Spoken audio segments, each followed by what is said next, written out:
لله على السلامة يا أعظم أم في الدنيا. الله يسلمك. كلمة الشكر قليلة عليك يا دكتور. مش عارف أكافئك إزاي على المعجزة اللي أنت حققتها لنا. إحنا بقالنا سنين طويلة في انتظار الحلم ده. الشكر لله وحده هو اللي وفقنا في ولادة الطفل ده.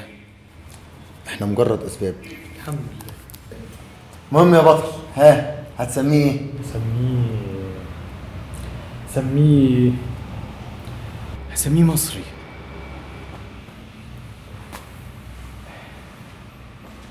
الله أكبر الله أكبر أشهد أن لا.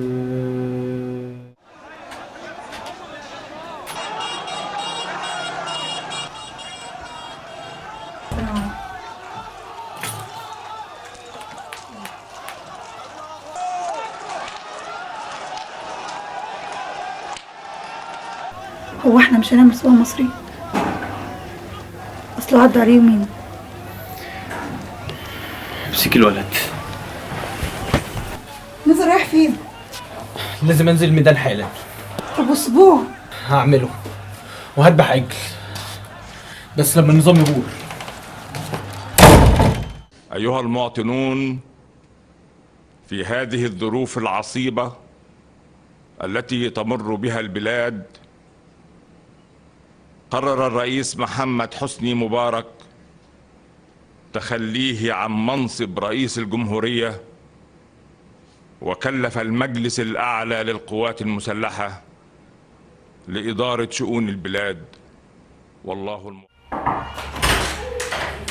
أرجوك الحقني يا دكتور، الحقني بسرعة. الولد هينام من إيدي. هات على السرير هنا بسرعة.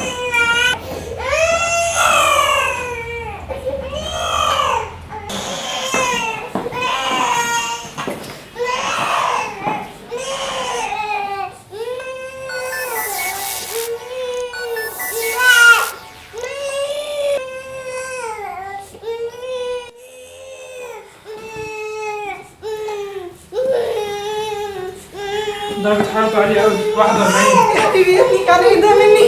اهم حاجه تعمليه ضمادات ميه ساقعه وياخد العلاج اللي كتبوله ده. أرجوك يا دكتور اكتب أغلى دواء في الدنيا، اعمل أي حاي. الولد ده غالي عندي قوي. ما تقلقوش يا جماعه، ده عادي في السن ده، هيكون بخير ان شاء الله. بس رعوكم يا رب يا رب.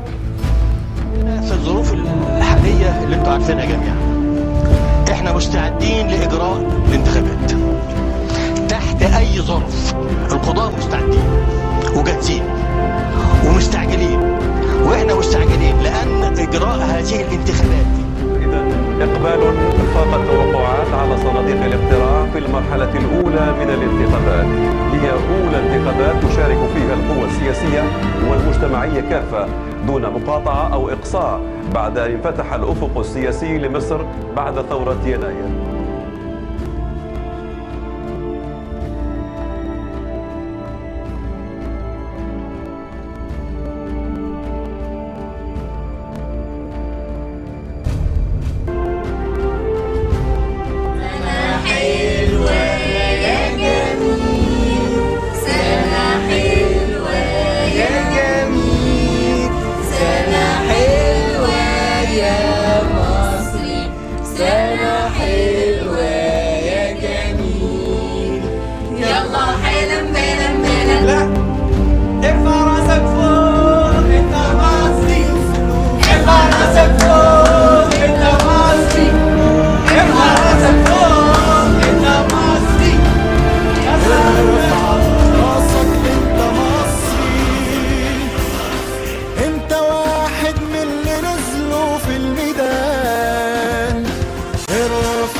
المصري بتاع زمان،